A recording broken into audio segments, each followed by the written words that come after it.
Comment bien choisir son psychothérapeute en Gestalt thérapie?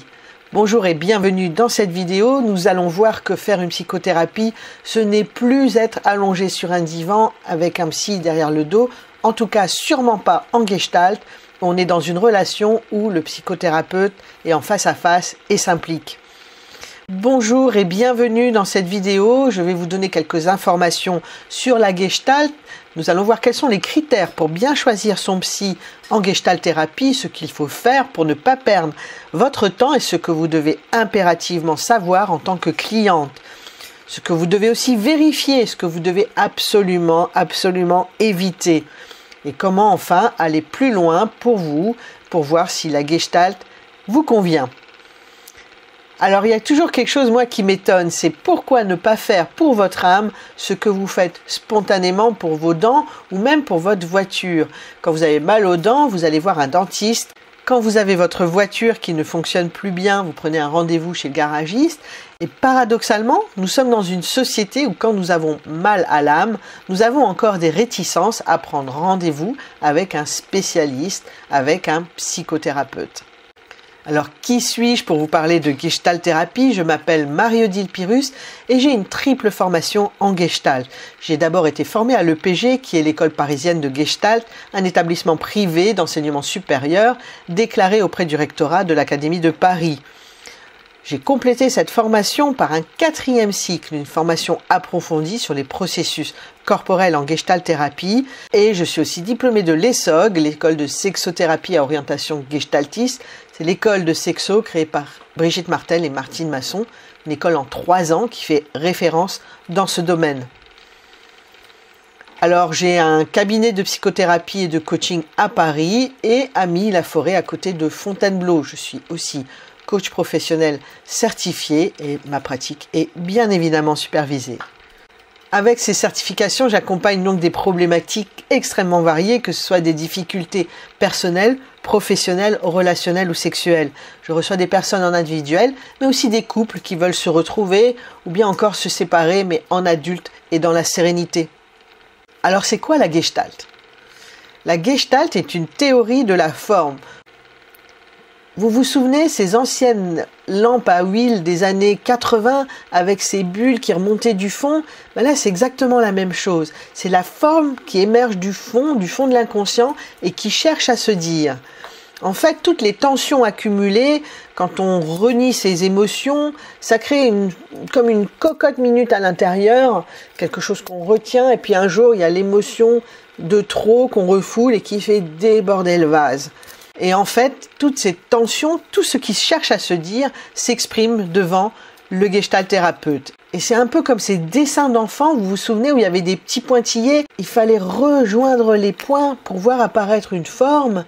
Et en fait, c'est exactement ça mon métier, c'est identifier la forme qui cherche à se dire. Mon métier consiste en fait à voir ce que vous avez appris à terre.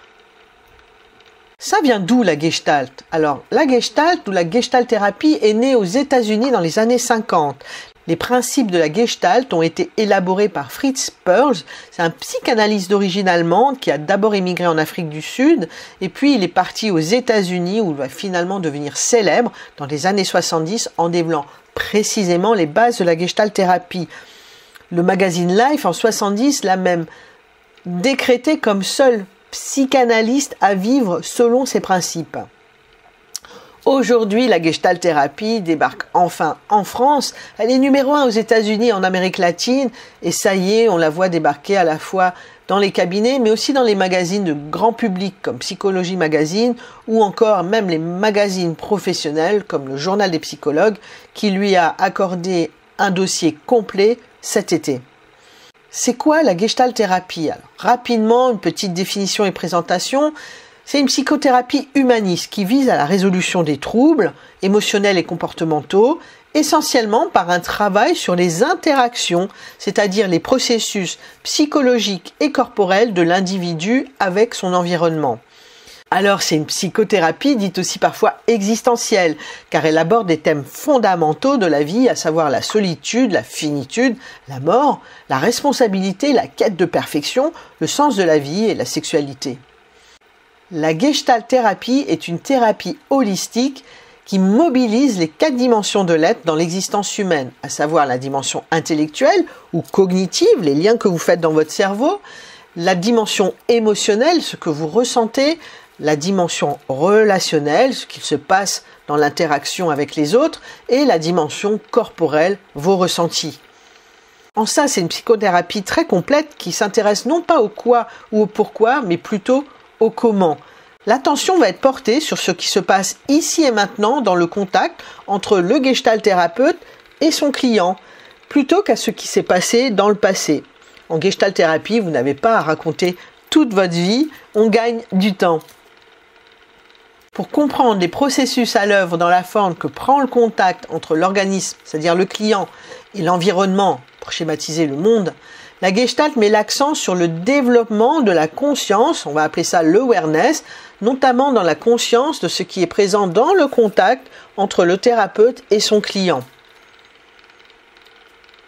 La Gestalt met en évidence les répétitions les plus souvent anciennes ou complètement inconscientes du client, l'organisme, dans son mode de contact avec le monde, l'environnement, et ce, afin d'y introduire de la nouveauté et des nouveaux choix conscients pour le client.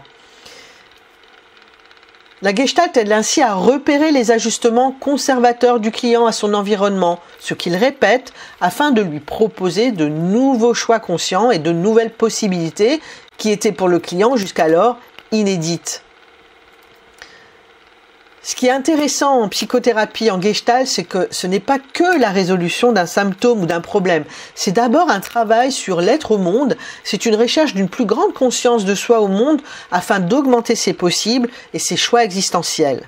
Suivre une psychothérapie en Gestalt, c'est rechercher en fait une nouvelle organisation existentielle, une nouvelle façon de vivre sa vie, plus en harmonie avec qui l'on est profondément au fond de soi. Alors, si vous voulez plus d'informations sur la Gestalt, je vous ai fait une vidéo plus complète que celle-ci. Celle-ci, c'est pas l'objet. On va regarder comment choisir son psy et vous allez pouvoir regarder une vidéo plus complète sur la Gestalt thérapie. Là, c'était simplement un peu un rappel des bases pour ceux qui connaissent pas. Tout de suite, on va regarder quels sont les critères pour choisir son psy en Gestalt thérapie. Les critères importants sont d'abord une formation de base de qualité dans une école reconnue, c'est-à-dire dans un établissement d'enseignement supérieur déclaré auprès du rectorat. Le thérapeute doit avoir effectué un travail personnel important sur soi. Il doit être en formation continue régulière et avoir une pratique supervisée, bien évidemment régulièrement. Il doit même avoir signé un code de déontologie qui l'engage à respecter certaines règles de la profession. Alors, pour ne pas perdre votre temps, quelques conseils. N'hésitez pas à poser des questions à votre psychothérapeute sur sa formation et sur sa pratique. N'hésitez pas à en rencontrer un autre si les premiers contacts ne vous conviennent pas. Enfin, donnez-vous quelques séances pour vous décider avant de vous engager dans la durée. Ce que vous devez vérifier, en fait, vous devez impérativement vous sentir en confiance avec votre thérapeute. Vous devez observer des progrès personnels, même légers, dans votre état au fur et à mesure de votre thérapie. Et enfin, en cas de doute, faites confiance à votre vécu, écoutez vos besoins et vos ressentis. Ce qu'il faut savoir, ce qui va faire toute la différence, c'est la qualité de l'alliance thérapeutique que vous nourrez avec votre psy. Et il faut savoir que si cette alliance n'est pas là après 5 séances, elle ne sera sans doute jamais là entre ce psy et vous. Peut-être que ce n'est pas la peine d'insister. Il faut aussi savoir que tous les psys ne se valent pas, même en Gestalt, car leur parcours thérapeutique personnel, leur formation et leur approche peuvent être vraiment très différents. N'hésitez pas à changer si ce que vous vivez ne vous convient pas.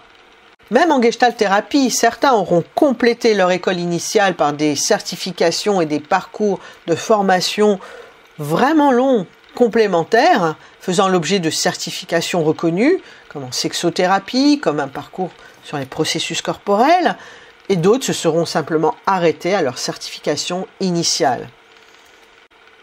Autre chose, le cadre thérapeutique doit être extrêmement clair. Vous devez savoir le prix, la fréquence des séances, leur durée, vos droits et vos devoirs, les règles en cas d'annulation d'une séance et les règles en cas de fin de thérapie. Tout ça doit vous être expliqué et être clair. Quelles sont les erreurs à éviter quand on est client?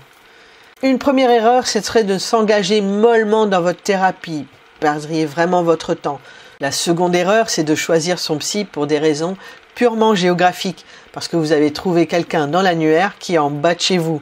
C'est sûr que c'est pratique d'avoir son psy en bas de chez soi, mais je vous assure que ça peut valoir le coup de traverser Paris pour être avec la bonne personne. Enfin, de vouloir espacer les séances. La régularité fait aussi partie du succès. Et puis, une autre erreur, c'est d'insister avec une méthode ou avec un psy qui ne vous convient pas vraiment. Alors la Gestalt s'adresse à qui? La Gestalt est utilisée dans beaucoup de domaines. Vous pouvez être accompagné pour des raisons suivantes. En cas de dépression ou de burn-out, en cas de difficultés professionnelles, de harcèlement, de difficultés relationnelles, de difficultés familiales, crise de couple, séparation ou divorce, de deuil, d'addiction ou de dépendance affective, d'anxiété, de stress, de trauma, perte de confiance en soi, d'estime de soi en berne, ou encore pour d'autres raisons comme du développement personnel. Vous pouvez rechercher votre mission de vie, vous pouvez aussi traverser une crise existentielle avec une quête de sens, vous pouvez tout simplement faire une Gestalt thérapie pour mieux vous connaître et mieux vous comprendre, plus de bien-être, l'acceptation de votre corps, des problèmes de sexualité ou des difficultés sexuelles, la traversée d'une maladie, tout simplement pour vous sentir plus libre. Alors il y a une phrase qu'on aime bien en Gestalt thérapie, c'est la phrase qui dit « Je ne suis pas responsable de ce que l'on a fait de moi, mais je suis responsable de ce que je fais de ce que l'on a fait de moi ». Et c'est bien évidemment une phrase de Jean-Paul Sartre.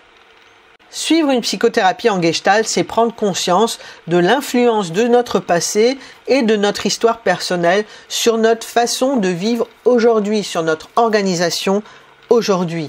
Sur une psychothérapie en Gestalt, c'est tout simplement devenir plus conscient et plus libre dans nos choix et dans notre vie au quotidien. Il y a des questions que personnellement j'aime bien me poser. Je vais les partager avec vous. Suis-je devenu le héros libre de ma propre vie ou suis-je resté la marionnette soumise aux désirs de mes parents? Est-ce que je vis mes propres rêves ou suis-je occupé à réaliser ce que mes parents voulaient pour moi? Au réveil, est-ce que je ressens la joie profonde de vivre ma propre vie ou est-ce que je vis la fatigue d'endosser le rôle d'un autre? Ai-je un métier qui a du sens ou est-ce que je gagne ma vie à la perdre? Bref, suis-je libéré et vraiment libre intérieurement? Suis-je profondément heureux? Puis-je mourir demain sans regret? Moi, quand je rêve ma vie, je rêve big. J'ai des grands rêves que j'aime vraiment réaliser. Et vous, comment rêvez-vous? Est-ce que vous vous autorisez à avoir de grands rêves? Alors la Gestalt, comment aller plus loin? Tout simplement, on l'a vu déjà en choisissant bien votre Gestalt thérapeute. Moi, je vous propose tout simplement de prendre rendez-vous sur mon site psychothérapie-gestaltherapie.fr. Allez vous promener sur ce site, vous allez avoir déjà plus d'infos. Puis n'oubliez pas de vous abonner à ma chaîne YouTube en cliquant sur s'abonner et sur la petite clochette à droite de l'icône pour être bien informé de toutes mes nouvelles vidéos et de mes conseils gratuits. Pour ceux qui veulent aller plus loin, cliquez maintenant sur le lien psychothérapie-gestaltherapie.fr. C'est tout simplement mon site. Vous allez avoir plus d'infos sur la Gestalt, sur ma pratique, sur mon cadre. Alors, comment ça se passe concrètement? Vous allez aller sur mon site, psychothérapie-gestaltherapie.fr. Vous allez, pour le premier contact, me téléphoner. Nous allons trouver ensemble un premier moment pour se rencontrer avec un entretien dans lequel je vais vous présenter mon cadre de travail, comment ça va se passer, je vais pouvoir répondre à vos questions, puis vous allez sentir si vous vous sentez bien ou pas, ou si ça vous convient ou pas. Si ça vous convient, on va enchaîner avec votre première séance de Gestalt thérapie. Alors je ne vous facture pas la première partie qui est un entretien offert. En revanche, la séance de Gestalt thérapie est bien évidemment facturée à mon tarif normal.